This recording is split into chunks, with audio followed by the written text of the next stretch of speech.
Okay, we'll break it down. Ganito siya.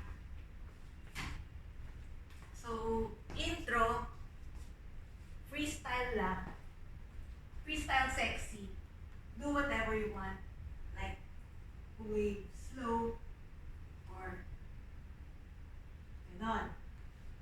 Okay? So, intro lang yon. And then, yung first combo is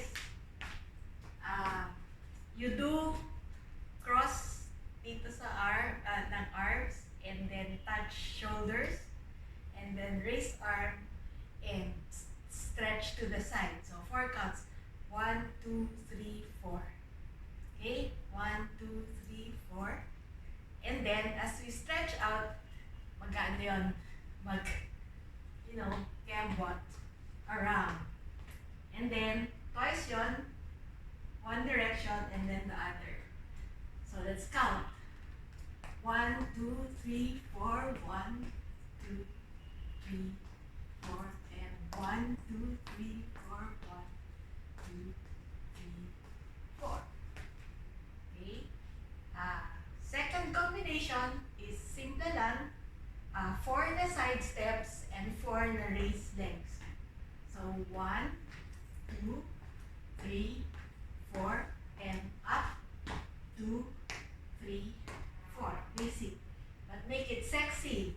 Like you cambot, cambot, cambot, cambot, and wave with the arms and raise, sexy raise.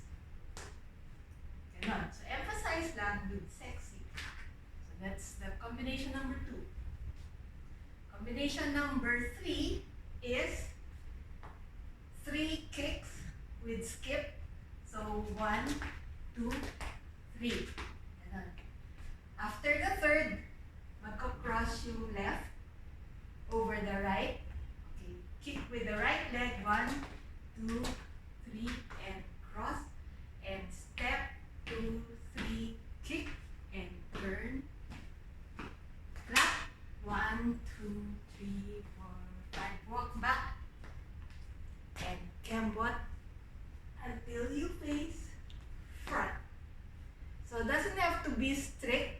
Do your own style, but just follow the basic flow.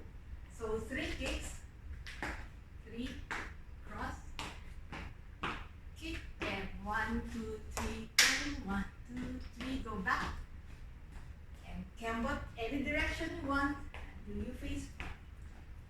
Continue to cambot till the next verse. Tapos ulit-ulit na lang. Ganon siya.